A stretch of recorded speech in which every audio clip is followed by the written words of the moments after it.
Hello to all friends, कसे आहात सगळे? रेडिओ MPSC गुरु ऐकताय ना?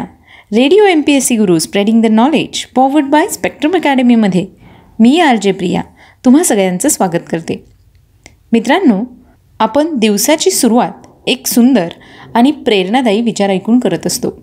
चला तर मग ऐकूया आजचं विचारधन हे सत्र. नम्रता ही शिक्षणाची पहिली पायरी आहे. चला तर मग मित्रांनो, या सकारात्मक विचारानंतर ऐकूया आजचं दिनविशेष हे सत्र. दिनविशेष या सत्रामध्ये आपण जन्म, मृत्यू आणि काही महत्त्वाच्या ऐतिहासिक घटना, याचबरोबर काही शोधकार्य यांच्याविषयीची माहिती सालाप्रमाणे करून घेत असतो.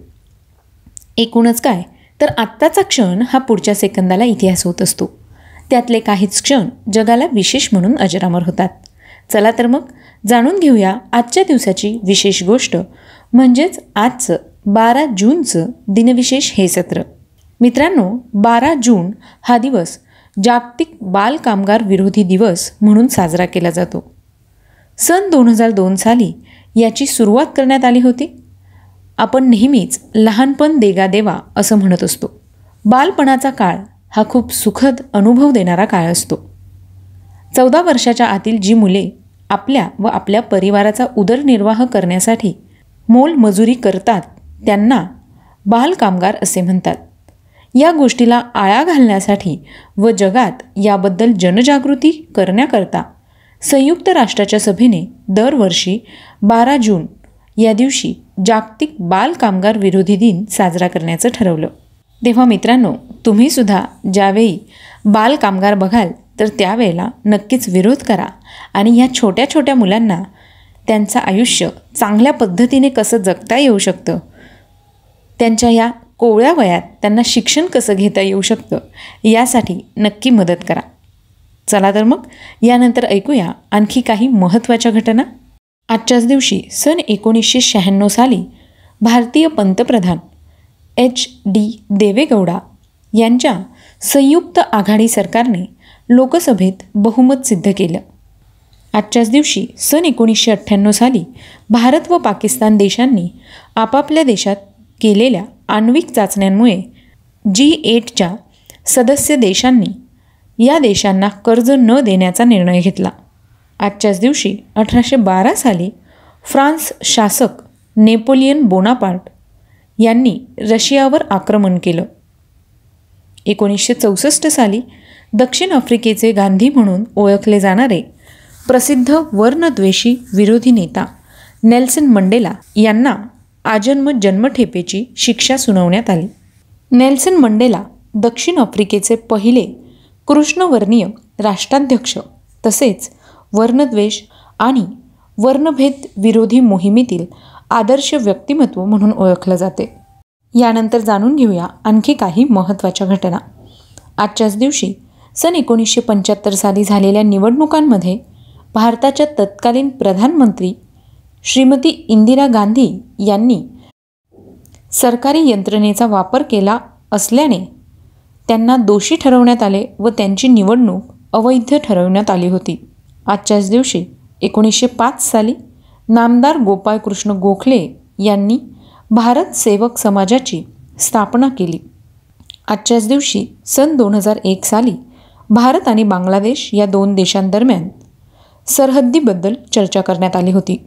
2007 साली कॅनडा देशात होणाऱ्या जीवविज्ञान ऑलिम्पियाड स्पर्धेत 4 भारतीय विद्यार्थ्यांची नियुक्ती करण्यात आली. सन 2016 साली प्रसिद्ध भारतीय बॅडमिंटनपटू सायना नेहवाल यांनी ऑस्ट्रेलिया देशातील सिडनी या ठिकाणी झालेल्या ऑस्ट्रेलियन ओपन सुपर सिरीज महिला एकेरी बॅडमिंटन स्पर्धेचे विजेतेपद पटकावलं होतं. आजच्याच दिवशी 1894 साली प्रसिद्ध महाराष्ट्रीयन मराठी प्राच्यविद्या संशोधक, बौद्ध धर्माचे अभ्यासक व पाली भाषेतील विद्वान साहित्यिक पुरुषोत्तम विश्वनाथ बापट यांचा जन्म झाला. सन 1917 साली महाराष्ट्रीयन मराठी लेखक, कथा, कादंबरीकार तसंच केसरी वृत्तपत्राचे माजी उपसंपादक भालचंद्र दत्तात्रय खेर यांचा जन्म झाला. 1924 साली जॉर्ज बुश अमेरिकेचे 41वे राष्ट्राध्यक्ष यांचा जन्म झाला.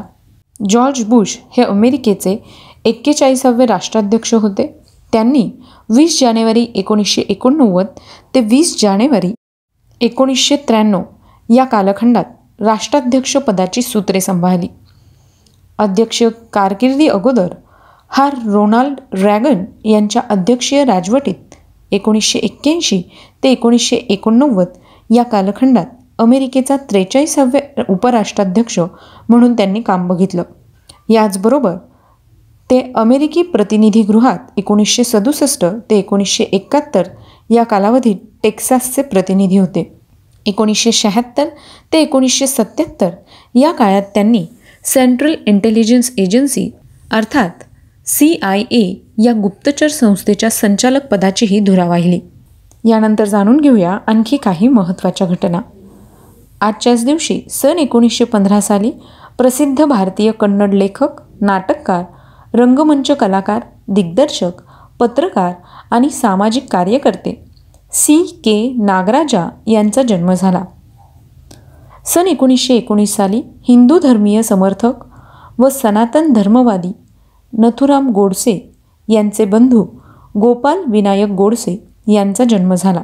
सन 1966 साली AFC प्रो डिप्लोमा प्राप्त योग्य फुटबॉल प्रशिक्षक तसंच ॲझवेल FCचे मुख्य प्रशिक्षक संतोष कश्यप यांचा जन्म झाला. आजच्याच दिवशी सन 2003 साली अमेरिकन चित्रपट अभिनेता ग्रेगरी पेक यांचं निधन झालं. 1972 साली लोकप्रिय महाराष्ट्रीयन मराठी हास्य विनोदी रंगमंच कलाकार व सध्या चला हवा योद्या फेम अभिनेता भालचंद्र कदम यांचा जन्म झाला. त्यांना भाऊ या नावाने ओळखलं जातं. आजच्याच दिवशी 1957 साली जावेद मियादाद पाकिस्तानी क्रिकेट खेळाडू व प्रशिक्षक यांचा जन्म झाला. 1975 साली प्रसिद्ध भारतीय पत्रकार आणि समालोचक तसंच आज तक या हिंदी वृत्तवाहिनीच्या कार्यकारी संपादक अंजना ओम कश्यप यांचा जन्म झाला. सन 1964 साली प्रसिद्ध महाराष्ट्रीयन मराठी लेखक व भाषातज्ञ तसंच मराठी साहित्य संमेलनाचे माजी अध्यक्ष कृष्णाजी पांडुरंग कुलकर्णी यांचं निधन झालं. सन 2000 साली प्रसिद्ध महाराष्ट्रीयन मराठी लेखक, अभिनेता, पटकथा लेखक, संगीतकार व चित्रपट निर्देशक आणि वक्ता पु. ल. देशपांडे यांचं निधन झालं. आजच्याच दिवशी सन 1972 साली महात्मा गांधी यांच्या जीवनावर आधारित 8 खंडांच्या ग्रंथाचे लेखन करणारे महान लेखक D.G. तेंडुलकर यांचं निधन झालं. आजच्याच दिवशी 1975 साली दुर्गाप्रसाद धर स्वातंत्र्योत्तर काळातील एक मुत्सद्दी व नियोजन आयोगाचे उपाध्यक्ष यांचं निधन झालं. सन 2015 साली पद्मश्री पुरस्कार सन्मानित चंदीगड येथील प्रसिद्ध रॉक गार्डनचे निर्माता व रचनाकार नेकचंद सैनी यांचं निधन झालं. 1981 साली बा. गजेंद्र गडकर भारताचे 7वे सरन्यायाधीश यांचं आजच्याच दिवशी 1981 साली निधन झालं होतं. त्यांचा जन्म 16 मार्च 1901 साली झाला. सन 1976 साली पद्मविभूषण पुरस्कार तसंच संस्कृत साहित्यातील साहित्य अकादमी पुरस्कार विजेते, भारतीय संस्कृत तंत्र अभ्यासक, भारतीय शास्त्रज्ञ आणि तत्त्वज्ञ गोपीनाथ कविराज यांचं आजच्याच दिवशी 1976 साली निधन झालं होतं. आजच्याच दिवशी सन 2017 साली भारतीय साहित्यातील सर्वोत्कृष्ट नोबल पुरस्कार म्हणून समजल्या जाणाऱ्या ज्ञानपीठ पुरस्कार विजेता तसंच पद्मविभूषण पुरस्कार सन्मानित भारतीय तेलुगू भाषिक लेखक व कवी C. नारायण रेड्डी यांचं निधन झालं. सन 1985 साली पद्मश्री पुरस्कार व अर्जुन पुरस्कार सन्मानित उत्कृष्ट भारतीय हॉकी खेळाडू सबा अंजुम करीम यांचा जन्म झाला. तर मित्रांनो, ही होती आजच्या दिवसाची विशेष गोष्ट म्हणजेच आजचं दिनविशेष हे सत्र. तुम्हाला आमचं दिनविशेष हे सत्र कसं वाटलं ते आम्हाला नक्की कळवा. त्यासाठीच आमचा व्हॉट्सअप क्रमांक आहे 8698 म्हणजेच 8698869880. सोबतच तुम्ही आमचं दिनविशेष हे सत्र आमच्या स्पेक्ट्रम अकॅडमी या यूट्यूब चॅनलवर पाहू शकता किंवा स्पॉटिफाय म्युझिक ॲप किंवा अँकर FM वर रेडिओ MPSC गुरु पॉडकास्ट ऐकू शकता. चला तर मग मित्रांनो, मी RJ प्रिया तुम्हा सगळ्यांची रजा घेते. पुन्हा भेटूया उद्याच्या दिनविशेष या सत्रात. तोपर्यंत काळजी घ्या आणि आपल्या घरी सुरक्षित राहा. आणि ऐकायला विसरू नका radio MPSC Guru spreading the knowledge powered by spectrum academy.